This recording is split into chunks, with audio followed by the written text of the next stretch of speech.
ప్రేమ స్వరూపుడవగు మా కన్న తండ్రి, మమ్మల్ని ప్రేమించి సజీవ లెక్కలో ఉంచి గడిచిన వారం నుంచి ఎన్నో ప్రమాదాలు, అపాయాలు వాటన్నిటి నుంచి తప్పిస్తూ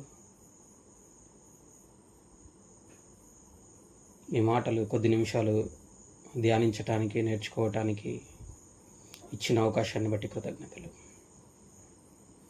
తండ్రి, మేము మీ కుమారుని అర్థం చేసుకోగలుగుటకును, ఆయన మాటల్లోని సారాంశాన్ని గ్రహించగలుగుటకును మీ కృపను విస్తరింపజేయండి. ఈ తరగతి చివరి వరకు మీ సన్నిధిని, మీ సహాయాన్ని మాకు తోడుగా నీడగా ఉంచుమని, ఇంతటి మహాజ్ఞానాన్ని మాకు నేర్పించిన జయశాలి గారికి మంచి ఆరోగ్యాన్ని దయచేయమని వేడుకుంటూ ఈ ప్రార్థన క్రీస్తు వారి శ్రేష్టమైన నామంలో అడిగి వేడుకొంచున్నాము తండ్రి. ఆమెన్.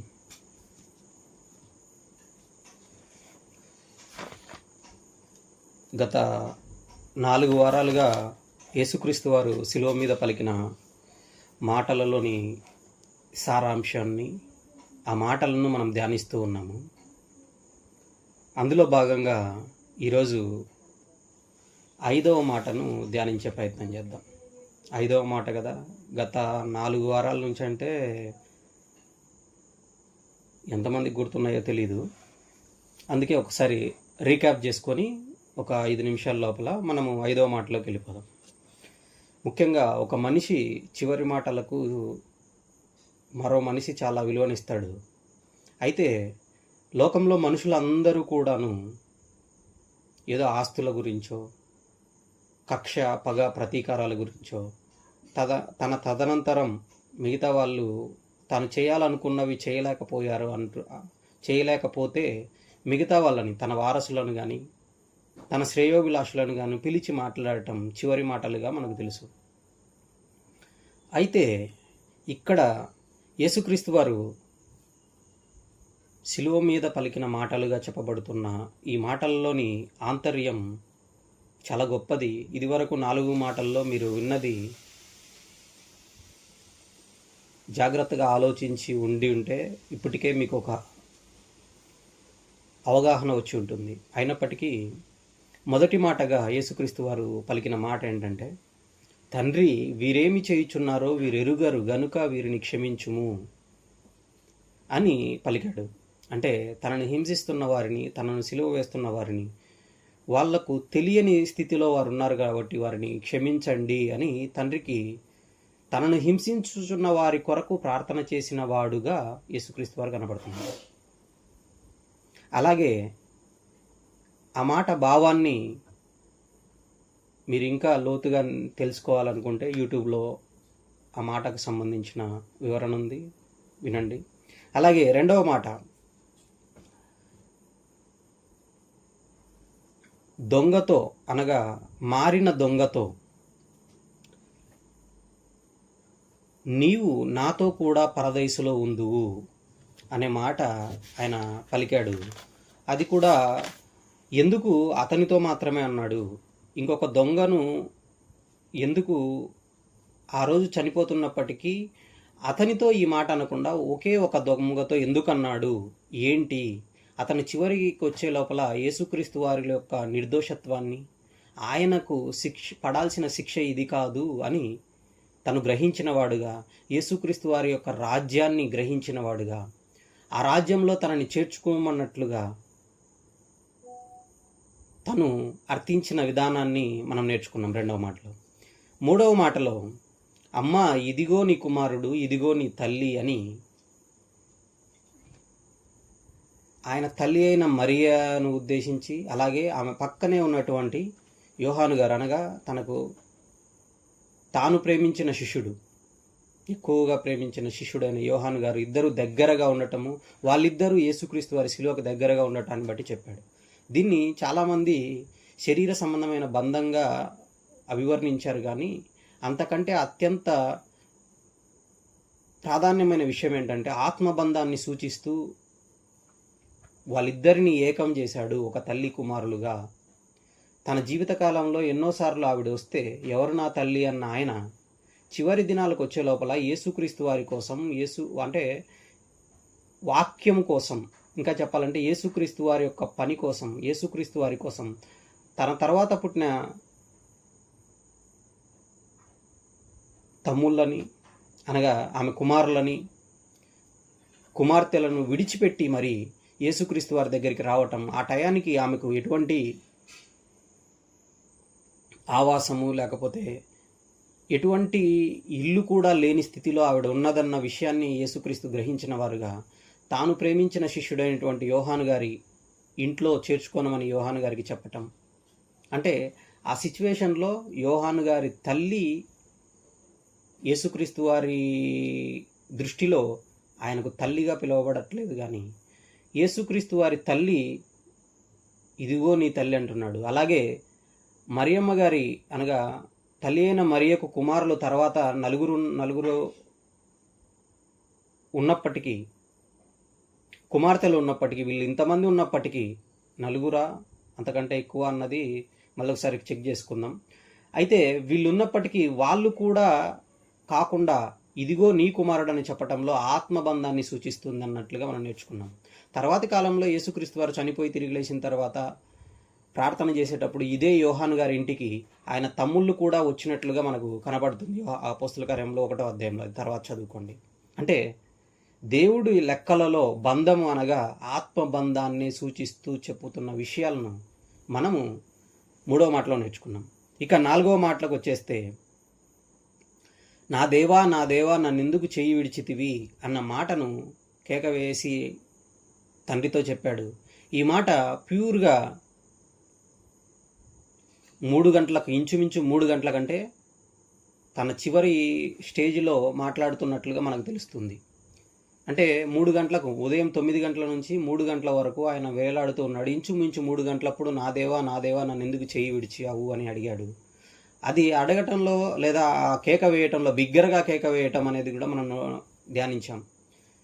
తన జీవితకాలంలో ఎప్పుడు కూడా కేకలు వేసినట్లుగా, బిగ్గరగా అరిచినట్లుగా కనపడదు. కానీ ఇక్కడ మాత్రం తండ్రి అయిన దేవుని ఎడబాటును సహించలేక ఆయన కేక వేసి నా దేవా నన్నెందుకు చెయ్యి విడిచావు అని అన్నట్టుగా మనకు తెలుస్తుంది. ఎందుకంటే తండ్రి అయిన దేవుడు ఆ టయానికి ఈ మాట మాట్లాడటానికి ముందే చెయ్యి విడిచాడు. ఎంతకాలం విడిచాడు అంటే 1 నిమిషం పాటు విడిచాడు. ఎందుకు విడిచాడంటే మనమందరము చేస్తున్నా చేయబోయే పాపాలన్నీ ఆయన మీద ఆరోపింపబడినప్పుడు ఆ పాపాలకు, ఆ చెడుతనానికి తండ్రి అయిన దేవుని యొద్ద చోటు లేదు కాబట్టి ఆయన చెయ్యి విడిచాడు. ఇంకా చెప్పాలంటే ఆ పాపాలన్నీ ఆయనకు ఆరోపింపబడ్డాయి. ఆ పాపాన్ని బట్టి యేసుక్రీస్తు వారి చెయ్యిని తండ్రి విడిచినట్టుగా కనపడుతుంది. అది ఎంతకాలం అంటే 1 నిమిషం. ఆ 1 నిమిషమే తట్టుకోలేక ఆయన బిగ్గరగా కేక వేసినప్పుడు మన జీవితకాలంలో ఎంతగా దేవుణ్ణి విడిచి తిరుగుతున్నామన్నది మనము పరీక్షించుకోవాలి. ఇంకొకటి ఏంటంటే, మనం పాపం చేసినప్పుడు యేసుక్రీస్తు వారినే ఎవరో చేసిన పాపం తన మీద ఆరోపింపబడినప్పుడు విడిచినప్పుడు, మనం పాపం చేసినప్పుడు మనల్ని కూడా తండ్రి అయిన దేవుడు విడుస్తాడు అన్న విషయాన్ని మనము నేర్చుకున్నాం 4వ మాటలో. 5వ మాటకు వచ్చేద్దాం. 5వ మాట మీకు అర్థమైంది అనుకుంటున్నాను. 5వ మాటకు వచ్చేద్దాం. యోహాను సువార్త 19వ అధ్యాయము 28వ వచనాన్ని చూసుకుందాం. యోహాను సువార్త 19వ అధ్యాయము 28వ వచనం. యోహాను సువార్త 19వ అధ్యాయము 28వ వచనం.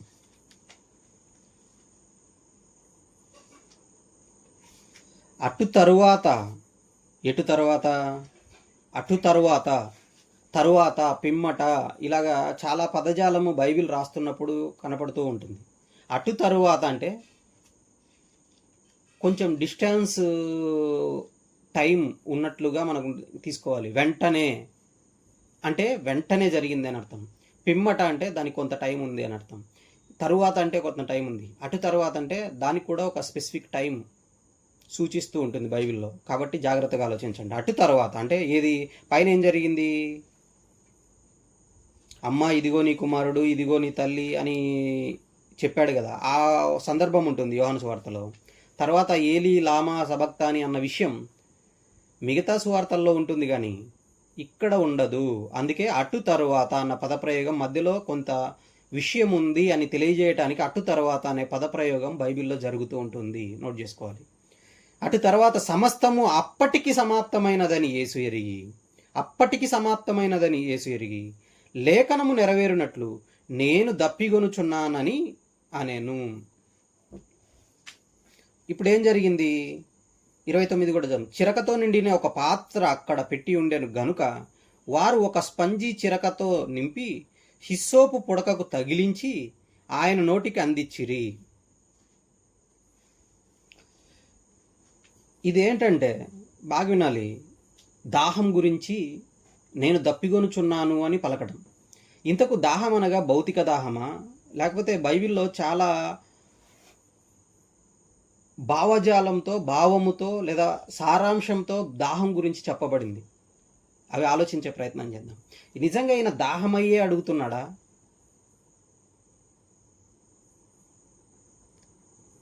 అలాగని లేఖనం నెరవేరునట్లు దాహం నేను దప్పిగొనుచున్నానన్న మాట దాహం కాకున్నా కూడా అడుగుతున్నాడా?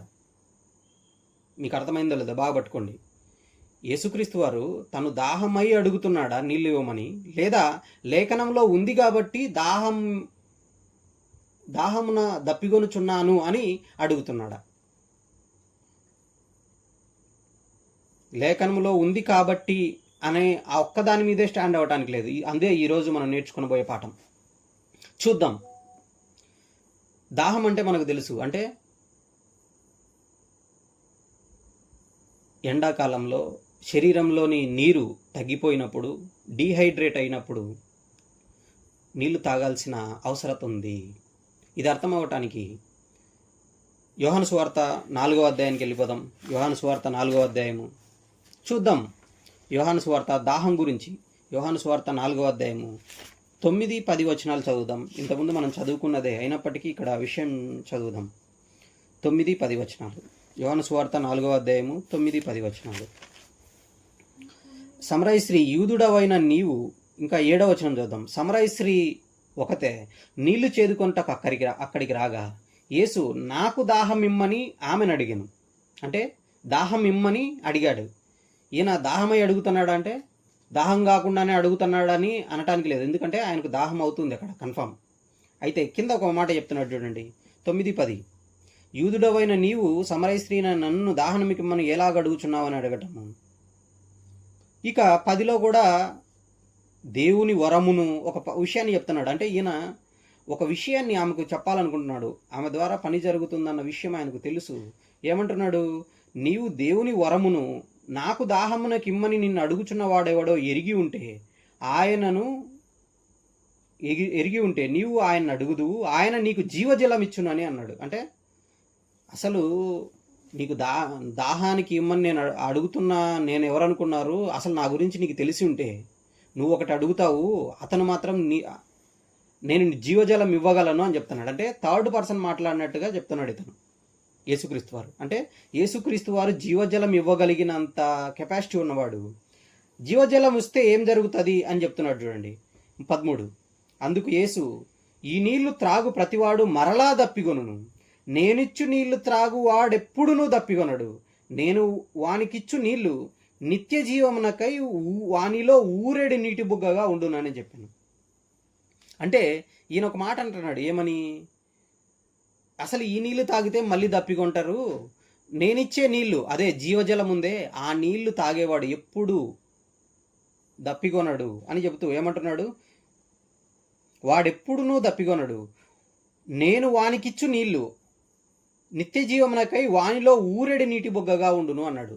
ముందు దేవుని వరం అన్నాడు, ఇక్కడ నేను వానికిచ్చు నీళ్లు వానిలో ఊరేడు నీటి బుగ్గగా ఉంటాయన్నాడు. మరి ఊరేడు నీటి బుగ్గగా నీళ్లు ఇవ్వగలిగినంత సత్తా ఉన్న ఆయన మరి దాహానికి నీళ్ళు ఇవ్వమని ఆమెను అడగటం ఏంటి? అంటే భౌతిక దాహం ఆయనకు లేదు అని చెప్పడానికి వీలే లేదు, ఎందుకంటే ఆయన శరీరంలో ఉన్నాడు, ఆయనకు దాహం ఉంది, ఆయనకు ఆకలి ఉంది, ఇదంతా మనకు తెలుస్తుంది. మరి ఈడ ఏదో ఒక అద్భుతమైన విషయాన్ని చెప్పాలనుకుంటున్నాడు, అదే మనం నోట్ చేసుకోవాలి. ఏంటది? ఈరోజు పాఠంలో దానికి సంబంధించిన పూర్తి వివరణ మనం నేర్చుకునే ప్రయత్నం చేద్దాం. చూద్దాం. దాహం గురించి పాత నిబంధనకి వెళ్తే ఒక అద్భుతమైన విషయం మనకు బయటకు వస్తుంది. అంతకంటే ముందు యోహాను సువార్తలోనే ఉన్నాం కాబట్టి 7:37-38 చూద్దాం. యోహాను సువార్త 7వ అధ్యాయము 37-38. ఆ పండుగలో మహాదినమైన అంత్యదినమున యేసు నిలిచి, ఎవడైనను దప్పికొని ఎడల నా యొద్దకు వచ్చి దప్పి తీర్చుకొనవలను, నా యందు విశ్వాసముంచు వాడెవడో లేఖనము చెప్పినట్లు వాని కడుపులో నుండి జీవజల నదులు పారునని బిగ్గరగా చెప్పాను. కేక వేయలేదు కానీ బిగ్గరగా చెప్పాడు ఈ విషయం. ఇదే విషయాన్ని బాగా వినాలి. ఈయన ఏమంటున్నాడు? లేఖనము చెప్పినట్లు వాని కడుపులో జీవజల నదులు పారునన్నాడు. అంటే ఎవరికైనా దాహం అయితే నా దగ్గరికి రండి అంటున్న ఈయన శిలువ మీద నేను దప్పికొనుచున్నాను అనటం ఏంటి? అది లేఖనంలో ఉంది. అది ఎక్కడుంది? ఇంతకు దానికి సంబంధించిన వివరణ ఏంటి అనేది కూడా మనం నేర్చుకునే ప్రయత్నం చేద్దాం. కీర్తనల గ్రంథం 69:21 చూద్దాం. అది ఎక్కడుందో మనకు అర్థమవుతుంది. గతంలో మనము అమ్మ ఇదిగో నీ కుమారుడు అన్నప్పుడు ఆ ప్రవచనాన్ని మనం చూసుకున్నాము. అదే అధ్యాయములో ఉంటుంది చూడండి. కీర్తనల గ్రంథము 69:21 వారు చేదును నాకు ఆహారముగా పెట్టిరి, నాకు దప్పి అయినప్పుడు చిరకను త్రాగనిచ్చిరి. నాకు దప్పి అయినప్పుడు చిరకను త్రాగనిచ్చిరి. ఇందాక యోహాను సువార్త 19:27-28 చూస్తే చిరక ఇచ్చినట్టుగా కనపడుతుంది. ఆ చిరక ఏంటంటే రోమా సైనికులు సిలువేస్తున్నప్పుడు మనకిప్పుడున్నట్లుగా ఒక సెడేషన్ ఇవ్వటం ఇదంతా ఉండేది కాదు. అందులో చిరక బోలము కలిపినది ఒకటి ఉంటుంది. అది తీసుకున్నప్పుడు మత్తులో ఆ బాధను బైపాస్ చేస్తుంది, అంటే అనస్థీసియా పనిచేస్తుంది ఆ చిరక. కానీ యేసుక్రీస్తు వారు దాన్ని తీసుకోలేదు, జస్ట్ రుచి చూచి త్రాగలేదు అన్న విషయం మనకు మత్తయి సువార్త 27:48 కానీ మార్కు సువార్తలో కానీ 15వ అధ్యాయంలో ఇవి కనపడతాయి. అయితే మరి ఈయన ఏంటి దప్పికొంటున్నానని ఎందుకు అంటున్నాడు? నిజంగా దప్పికొనలేదా అంటే దప్పికొన్నాడు. ఎలా చెప్పచ్చు మనము? ఆ ముందు రోజు రాత్రి భోజనం చేసేటప్పుడే ఆయన పానం చేసినట్లుగా చెప్పాడు, ద్రాక్షారసము. కనీసం నీళ్ళైనా త్రాగినట్టు కనపడదు. ఆ తర్వాత సమయాన్న మనం ఇతను యేసుక్రీస్తు వారు ఆయనతో కూడా ఉన్న శిష్యులు గెత్సమనే వనానికి వెళ్ళేసి అక్కడ జరిగిన సందర్భం చూస్తే ఆయన చెమట నేలను పడుచున్న రక్తపు బిందువుల వలె ఆయను అంటాడు. మరింత ఆతురంగా ప్రార్థన చేయక, అంటే శరీరంలో ఉన్న నీటి శాతం మొత్తం అందులో ఎక్కువ భాగం గెత్సమనే వనములోనే కారిపోయినట్లుగా మనకు తెలుస్తుంది. అదే అంటాడు, రక్తం ఒక జంతువును కానీ లేకపోతే ఏదైనా ఒక కోడిని కానీ లేకపోతే ఏదో ఒక పక్షిని కానీ ఒక మనిషిని కానీ ఖండించినప్పుడు రక్తం కింద పడితే ఆ నేల మీద ఆ రక్తం ఎలా కనపడుతుందో అలాగా యేసుక్రీస్తు వారి చెమట రక్తపు బిందువుల వలె ఆయనంటే, సైన్స్ పరిభాషలో దీన్ని హెమటో ఆర్థ్రోసిస్ అని కూడా హెమటో ఆర్థ్రోసిస్ అంటారు. అంటే ఇది జరగటంలో ఆయన ఎంత తీవ్రంగా తన శరీరంలో నీటి శాతాన్ని కోల్పోయాడు, రక్తం కూడా పడినట్లుగా అక్కడ కనపడుతుంది మనకు. మరి ఇలాంటి పరిస్థితిలో ఉన్న ఈయన తర్వాతి పరిస్థితిలో రాత్రంతా ఈయన నిద్రపోనీయలేదు. మనం రాత్రి పడుకుంటే ఉదయం లేచిన తర్వాత నీళ్ళు తాగుతాం. రాత్రంతా మేలుకొని ఉన్నాం అనుకో, అరగంటకు ఒకసారి గంటకు ఒకసారి నీళ్ళు తాగాల్సిందే, లేకపోతే నాలుగు కారిపోతుంది. పోనీ ఉదయం లేవగానే నీళ్ళు తాగాడా లేదా అన్నది మనకు రాయించలేదు. అయినప్పటికీ ఈయన రాత్రంతా పిడిగుద్దులు అవమానపరచడం చాలా ఘోరంగా చేస్తున్నారు. సిలువ మోయించారు ఉదయం అంతా. ఇంకా 9 గంటల నుంచి 3 గంటల వరకు ఈయన తీవ్రమైన బాధను అనుభవిస్తున్నట్లుగా కనపడుతుంది సిలువ మీద. ఆ టైంలో కూడా ఈయన నీళ్లు తాగినట్లుగా కనపడుతుంది. సిలువ మీద అయితే క్లియర్ కట్గా మనకు ఉంటుంది. ఎక్కడ కూడా వీళ్ళు ఏదో దాహానికి ఇచ్చినట్లుగా కనపడదు, ఆయన తాగినట్టుగా కూడా ఉండదు. మరి ఇంతగా శరీరంలో ఉండి బాధపడుతున్న ఆయనకు దాహం అయ్యింది, అది కన్ఫామ్. అయితే ఆ దాహము ముందనొచ్చు కదా, ఆ టయాన్నే ఎందుకు అంటున్నాడు అంటే అంతవరకు ఆయన ఓర్చుకుంటూ ఉండి అప్పటికి ఆ మాట మళ్ళీ చదివితే యోహాను సువార్త 19వ అధ్యాయము 27-28 చదువుదాం. అటు తర్వాత సమస్తము అప్పటికి సమాప్తమైనదని యేసు ఎరిగి లేఖనము నెరవేరినట్లు నేను దప్పిగొనుచున్నాను అనేను. ఏ లేఖనమో 69:21లో చూసాం. అదే చిరకం తెచ్చి ఇచ్చారని దాన్ని రుచి చూసి ఆయన తీసుకోలేదు అనే విషయం కూడా మనకు తెలుస్తుంది. అంతటి పరిస్థితుల్లో కూడా అది ఎందుకు తీసుకోలేదు అంటే అది బోలము కలిపినది, హిస్సోపు పొడకతో దాన్ని ఇవ్వటం వలన. అది తీసుకుంటే ఆయన బాధను పూర్తిగా అనుభవించకుండా అనస్థీసియాలాగా పనిచేసే పరిస్థితి ఉంది కాబట్టి దాన్ని తీసుకోలేదు. అంటే నా తమ్ముళ్ళ కోసం, నా తండ్రి దగ్గరికి ఆయన పిల్లల్ని చేర్చటం కోసం నేను బాధను సంపూర్ణంగా అనుభవించాలి అన్న దృష్టి ఆయనలో కనపడుతుంది. అందుకే దాన్ని పుచ్చుకొనలేదు అన్నట్లుగా మనకు కనపడుతుంది. ఇంకొక విషయం, మరి దాహం అంటే ఈ రెండు మాత్రమేనా అనటానికి వీల్లేదు. దానికి సంబంధించి ఇంకొంత లోతుగా వెళ్ళి ఆలోచించే ప్రయత్నం చేద్దాం. చూడండి, కీర్తనల గ్రంథము 42:1-2 వచనాలు చదువుదాం. కీర్తనల గ్రంథం 42:1-2 వచనాలు. ఇది చెప్పడానికి ముందు మీకు అర్థం అవ్వాలి, యేసుక్రీస్తు వారి చెయ్యి ఆ ముందే, జస్ట్ కొన్ని నిమిషాల ముందు కూడా కాదు, ఇంచుమించుగా 1 నిమిషం ముందే ఆయనను తండ్రి అయిన దేవుడు విడిచినట్లుగా, అంటే తండ్రి అయిన దేవుడి నుంచి ఎడబాటు పొందినట్లుగా మనం నేర్చుకున్నాం. నా దేవా నన్ను ఎందుకు చెయ్యి విడిచితివి అన్న మాట కరెక్ట్గా 3 గంటలకు ముందు, ఇంచుమించు 3 గంటలప్పుడు పలికాడు.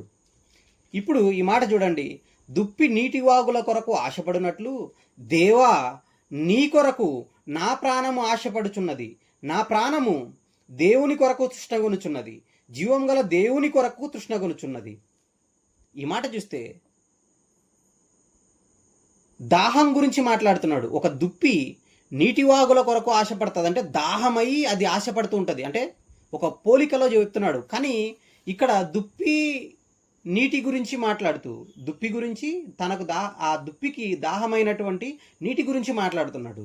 కిందికి వచ్చే లోపల భక్తుడు దేవుని గురించి మాట్లాడుతున్నాడు. అంటే భక్తునికి దేవుడు అంటే దాహం వేస్తుంది, అంటే ఆ దేవునికి దగ్గర అయిపోవాలి, ఆ దేవుణ్ణి పొందుకోవాలి, ఆ దేవుణ్ణి నాలోకి తీసుకోవాలి. ఇంకా చెప్పాలంటే నీటిని లోనికి తీసుకోవాలని దుప్పి ఎలాగైతే ఆశపడుతుందో, ఇక్కడ కూడా భక్తుడైన ఈయన దేవుని కొరకు తృష్ణగొనుచున్నది అంటున్నాడు, ఆశపడుతున్నది అంటున్నాడు. ఇంకొక మాటను చూద్దాం, అంటే ఒక మనిషి పట్ల దాహం. చాలామంది అంటూ ఉంటారు, వాడికి చాలా దాహం అండి ఫలానా వ్యక్తి అంటే అంటుంటారు. అంటే ఎటకారంగా కూడా మాట్లాడుతూ ఇంకా దాహం తీరలేదా అంటారు. అంటే ఎంత మాట్లాడినా ఎంత ఉన్నా కూడా ఇంకా దాహం తీరలేదా అంటారు. అంటే ఇది గమనిస్తే అలాగే 62వ అధ్యాయము 2-3 వచనాలు కూడా చూద్దాం. కీర్తనల గ్రంథం 62:2-3.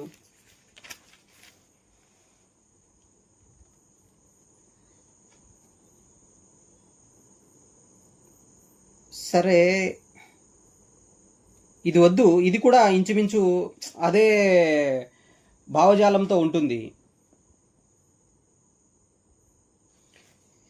సరే, మీకు అర్థమైంది. ఇక్కడ ఈ 42:1-2 వచనాలను బట్టి మీకు అర్థమయ్యేది ఏంటంటే, ఒక వ్యక్తిని మనం ఎక్కువగా కావాలని కోరుకున్నప్పుడు, అతనితో ఉండాలని కోరుకున్నప్పుడు, అతడు మనతో ఏకమై ఉండాలని కోరుకున్నప్పుడు దాన్ని దాహముగా వర్ణించిన విషయం కీర్తనల గ్రంథం 42:1-2లో చూసాం. అది దుప్పికి నీటి వాగుల కోసం పోలుస్తూ చెప్పాడు.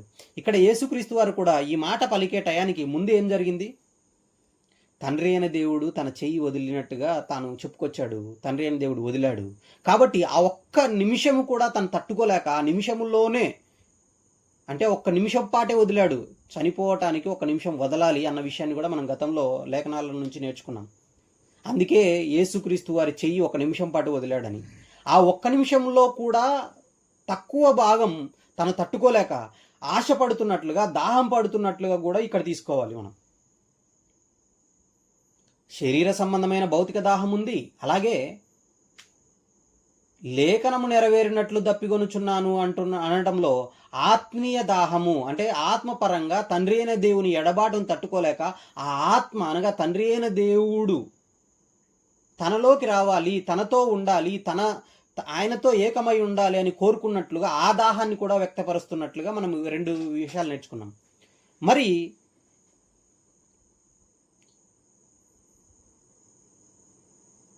ఇక్కడ ఇంకొక విషయాన్ని మనం నేర్చుకోవాలి. ఏంటంటే యోహాను సువార్త 19:28 ఏమన్నాడు? లేఖనము నెరవేరినట్లు అన్నాడు. అప్పటికే పరిస్థితి చాలా భయంకరంగా ఉంది. ఈయన దేవుడు దూరం అవ్వగానే లేఖనాలలోకి వెళ్ళిపోయి లేఖనాల్లో నేను ఏదైనా మిస్ అవుతున్నానా అని ఆలోచిస్తున్నాడు. గమనించారా? మనం ఎప్పుడైనా మన జీవితంలో ఏదైనా పాపము చేస్తున్నప్పుడు కానీ, పాపాన్ని మన మీద మనకు అంటినప్పుడు కానీ లేఖనాల దగ్గరికి వెళ్తున్న లక్షణం మనకు కనబడుతుందా? ఇక్కడ యేసుక్రీస్తు వారు పాపము చేసి లేఖనాల దగ్గరికి వెళ్ళటం లేదు. మనమందరం చేసిన పాపాలు ఆయనకు ఆరోపింపబడినప్పుడు ఆయన లేఖనాల దగ్గరికి వెళ్ళి ఆ పరిస్థితుల్లో అంత భయంకరమైన చిత్రవదను అనుభవిస్తూ దాహముతో అలమటించిపోతూ సరైన నీళ్లు తాగని స్థితిలో భౌతిక దాహాన్ని అనుభవిస్తున్నాడు. ఆత్మీయ సంబంధమైన దాహాన్ని, తండ్రి అయిన దేవుని ఎడబాటును తట్టుకోలేకపోతూ ఇంకొకటి ఏం చేస్తున్నాడు? ఈ పాపమంతా తన మీద ఆరోపింపబడి మనం చేసిన పాపాలన్నీ, అప్పుడు ఆయన ఏం చేస్తున్నాడు? లేఖనాల దగ్గరికి వెళ్తున్నాడు. చూసారా? నేను ఏదైనా మిస్ అయ్యానా అని చూస్తూ అప్పటికి అంతయు సమాప్తమైందంటే ఈ ఒక్క లేఖనమే నెరవేర్చటం ఇంకా ఆగి ఉంది. కానీ అంతవరకు అన్ని లేఖనాలు నెరవేర్చిన వాడుగా తన్ను తాను సరిచూసుకున్నాడు. అప్పుడు అన్ని సరిచూసుకొని అన్నీ నెరవేర్చాను, ఒక్క లేఖనం మాత్రం మిగిలిపోయింది. అందుకే లేఖనము నెరవేరినట్లు నేను దప్పికొనుచున్నాను అన్నాడు. అదే మాట మీరు చదివితే, ఇప్పుడు చదవండి ఆ మాట, ఇంకొంచెం బాగా డీటెయిలింగ్ అర్థమవుతుంది. యోహాను సువార్త 19వ అధ్యాయము 28వ వచనం. ఇంత చక్కగా బైబిల్ని ఆలోచించడం ఎక్కడ మనం చేస్తున్నామండి. బాగా వినండి. అటు తరువాత సమస్తము అప్పటికి సమాప్తమైనదని ఎరిగి, అంటే ఈ ఒక్క మాట తప్ప ముందు అంతా అప్పటికి సమాప్తమైనదని యేసుక్రీస్తు వారు ఎరిగి ఏమంటున్నాడు? లేఖనము నెరవేరినట్లు. ఇంత భయంకరమైన పరిస్థితిలో కూడా లేఖనాల దగ్గరికి వెళ్తున్నట్టుగా ఆయన కనపడుతుంది. లేఖనాల్లో ఇంకా నేను నెరవేర్చడం ఏమైనా మిస్ అయిందా అని చెక్ చేసుకొని అన్నీ నెరవేర్చాను, కానీ ఇదొక్కటే మిస్ అయ్యాను, ఇదొక్కటి ఇప్పుడు నెరవేర్చాల్సిన సమయం వచ్చింది కాబట్టి లేఖనము నెరవేరినట్లు నేను దప్పికొనుచున్నాను అన్నాడు. మీకు అర్థమైంది అనుకుంటున్నాను. ఆ తర్వాత చూస్తే నెక్స్ట్ మాట ఏంటో తెలుసా? ఈయన సమాప్తమైనదని మళ్ళీ అంటాడు. అంటే దప్పికొనుచున్నాను అనటానికి ముందు సమాప్తమైనదే అని అనలేదు. అప్పటికి సమాప్తమైనదని ఎరిగి, అంటే ఈ లేఖనములో చెప్పిన మాట నేను దప్పికొనుచున్నాను అని పలికే టయానికి అంతవరకు నెరవేర్చాల్సిన లేఖనాలన్నిటినీ నెరవేర్చిన వాడుగా కనపడుతున్నాడు.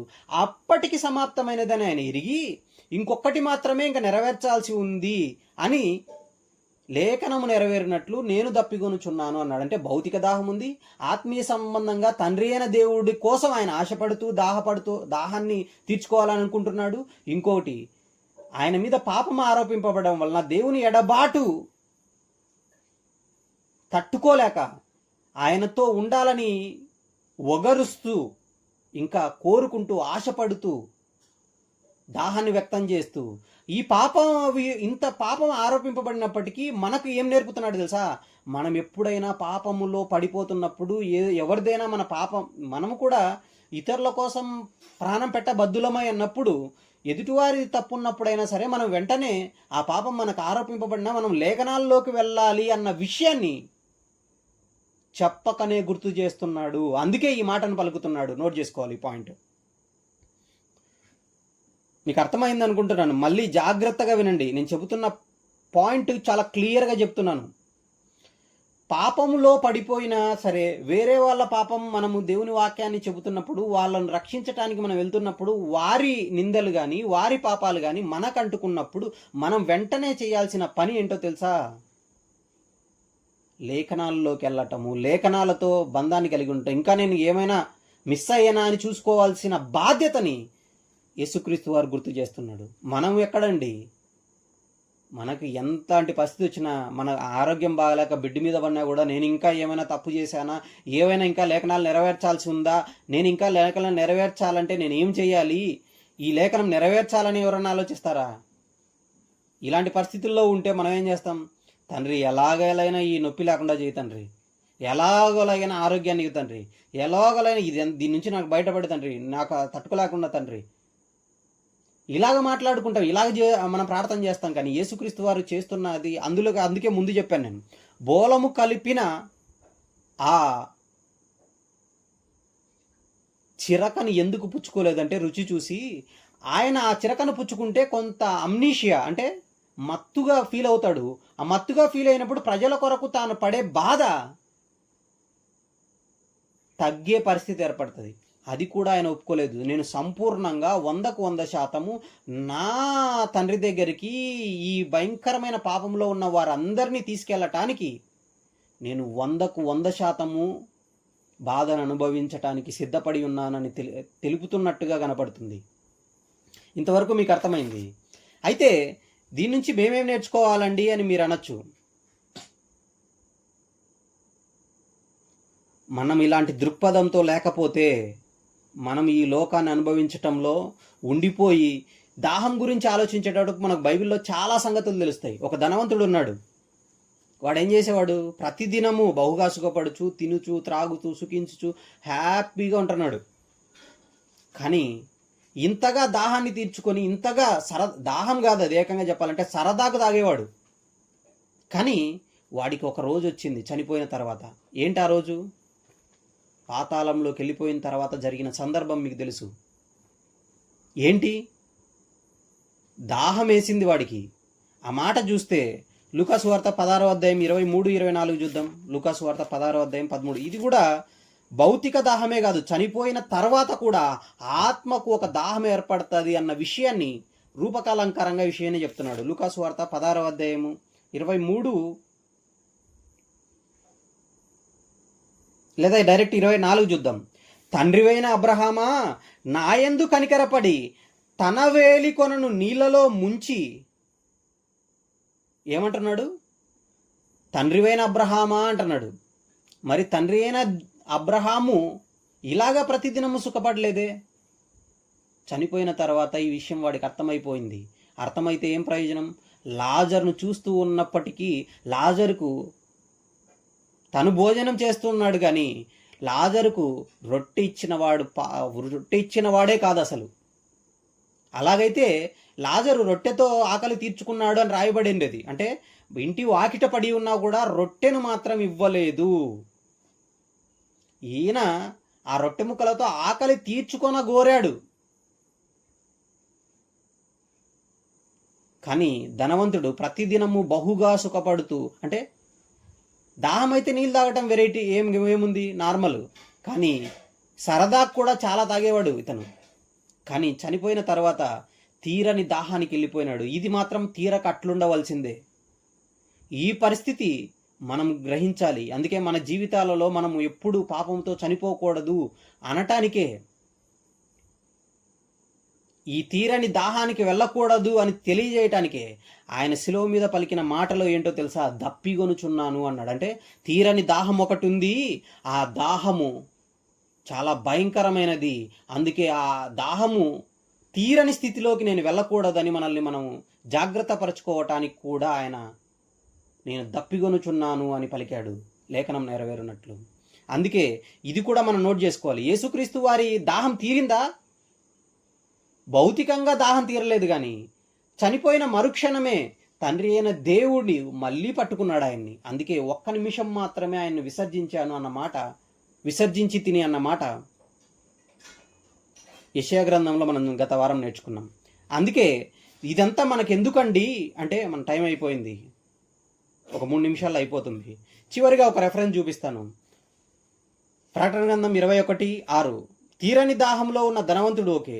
మరి ఇక్కడ ప్రకటన గ్రంథం 21:6లో చెబుతున్న ఒక విషయాన్ని చూద్దాం. చూడండి, ఇందాక చెప్పాడే జీవజల నదులు, నేనిచ్చు నీళ్లు తాగువాడెవడు దప్పికొనడు, వాడి కడుపులో ఊరేడు నీటి బుగ్గగా ఉంటాయని. దానికి సంబంధించిన రెఫరెన్స్ యేసుక్రీస్తు వారు ఇచ్చే తీర్చే దాహం ఏంటో అక్కడ ఉంటుంది. చూడండి 21:16. ఆ పట్టణము చచ్చౌకది. 21:6 క్షమించాలి, 21:6. మరియు నాతో ఇట్లా నేను సమాప్తమైనవి, నేనే అల్ఫాయు ఒమేగాను, అనగా ఆదియు అంతమునై ఉన్నవాడను.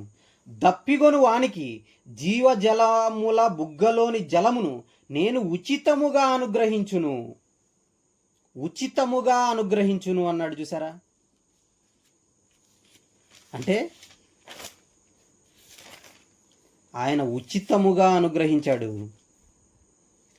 ఆ దాహాన్ని తీర్చుకునే విధానం, ఆ రక్షణ అన్న విషయం ఈనాడు సమాజానికి అర్థం అవ్వలేదు. పక్కనెట్టండి, కనీసం క్రైస్తవుల కన్నా అర్థమవుతుందా? ఆ తీరని దాహం ఒకటి ఉంది.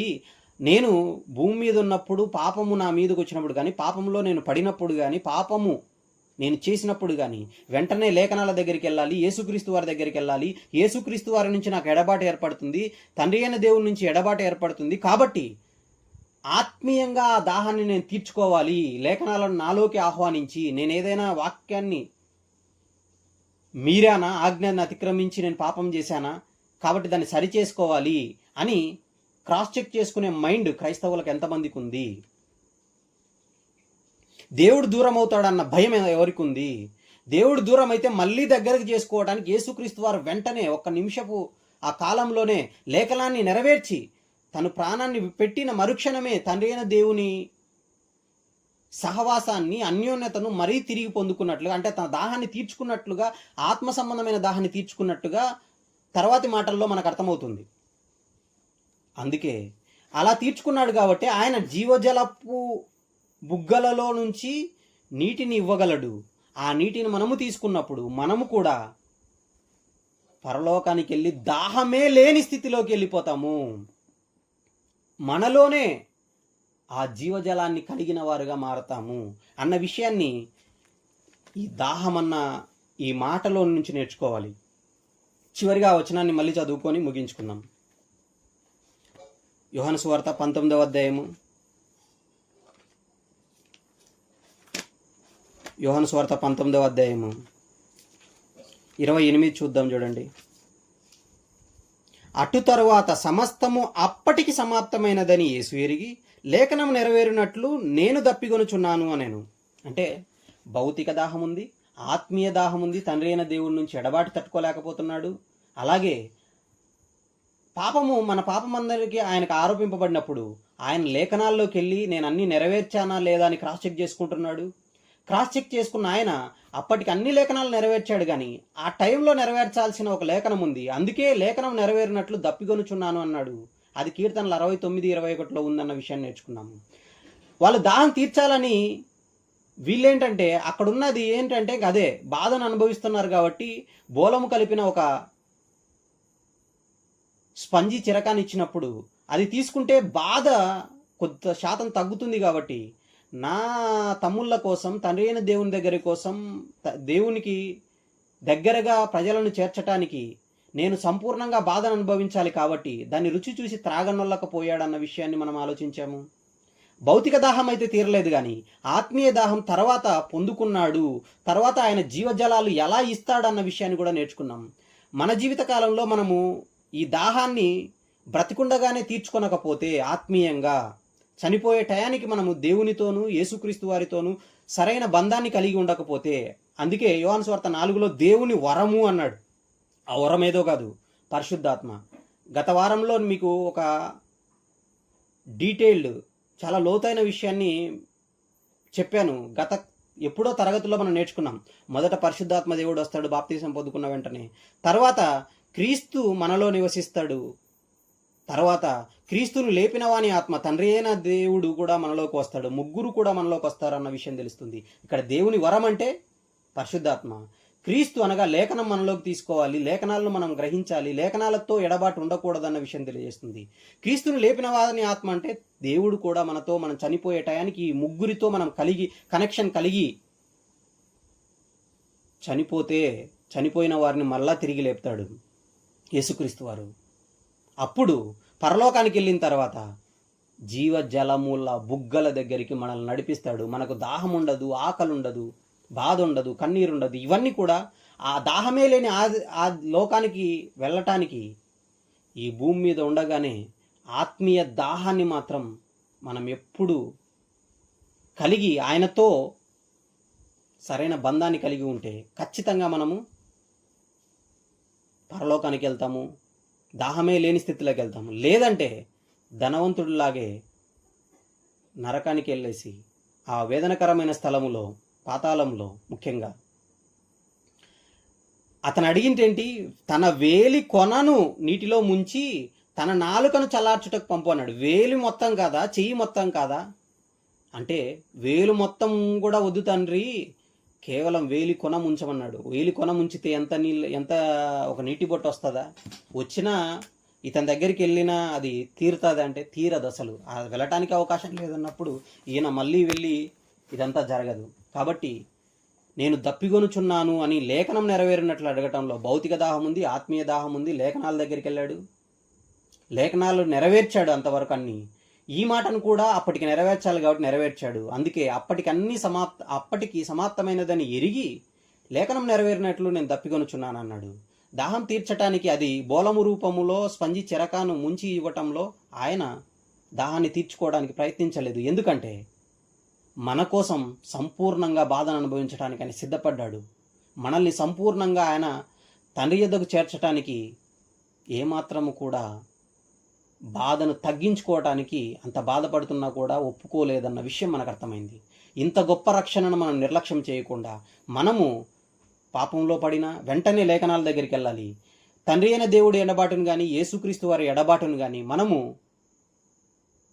తట్టుకోలేని స్థితిలో, యేసుక్రీస్తు వారు తండ్రిని ఎడబాటును తట్టుకోలేని స్థితిలో ఎలాగా తహతహలాడిపోయాడో, ఆతురముతో ఆశతో తనని దాహముతో కలిగి ఉన్నాడో, తండ్రి అయిన దేవుని పట్ల ఎలాంటి దాహాన్ని కలిగి ఉన్నాడో మనం కూడా వాక్యం పట్ల కానీ, తండ్రి అయిన దేవుని పట్ల కానీ అలాంటి దాహాన్ని కలిగి ఉండాలని కోరుకుంటూ ఈ మాటలు ముగిస్తున్నాము.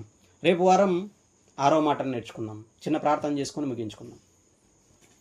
ప్రేమస్వరూపుడవగు మా కన్న తండ్రి, మీ కుమారుడు భూమి మీద చివరిగా శిలువ మీద ఉన్నప్పుడు తన ప్రాణాన్ని విడవటానికి ముందు, సమాప్తమైనదని చెప్పటానికి ముందు, నేను దప్పిగొనుచున్నానని లేఖనం నెరవేరినట్లు అడిగిన ఆ మాటలోని భావాన్ని మేము ఆలోచించాము. మా జీవితాలలో ఎన్ని శ్రమలు ఎదురైనా, ఎన్ని కష్టాలు ఎదురైనా మేము మీ నుంచి ఎడబాటు అయ్యే స్థితిలోకి మేము వెళ్లకుండా, మీ కుమారుడైన యేసుక్రీస్తు వారి నుంచి ఎడబాటు అయ్యే పరిస్థితిలోకి మేము వెళ్లకుండా, సంఘము నుంచి ఎడబాటు అయ్యి మా ఇష్టానుసారంగా తిరగకుండా చివరి శ్వాస వరకు సంఘముతోనూ పరిశుద్ధాత్మతోనూ యేసుక్రీస్తు వారితోనూ మీతోనూ ఎల్లప్పుడూ సదాకాలం ఉండుటకు ఎన్ని శ్రమలు ఎదురైనా, ఎన్ని కష్టాలు ఎదురైనా మా యొక్క హృదయాలను సిద్ధం చేసుకునే జ్ఞానము దయచేయండి. అలాగే చనిపోయిన తర్వాత మీతోనూ, మీ కుమారుడైన యేసుక్రీస్తు వారితోనూ, పరిశుద్ధాత్మతోనూ, సకల పరిశుద్ధులతోనూ దాహమే లేని స్థితిలో మీతో ఉండాలనే ఆ భావాన్ని మాకు నేర్పించినందుకు కృతజ్ఞతలు చెల్లిస్తూ ఈ ప్రార్థన క్రీస్తు వారి శ్రేష్టమైన నామంలో అడిగి వేడుకొనుచున్నాము తండ్రి. ఆమేన్. అందరికీ వందనాలు.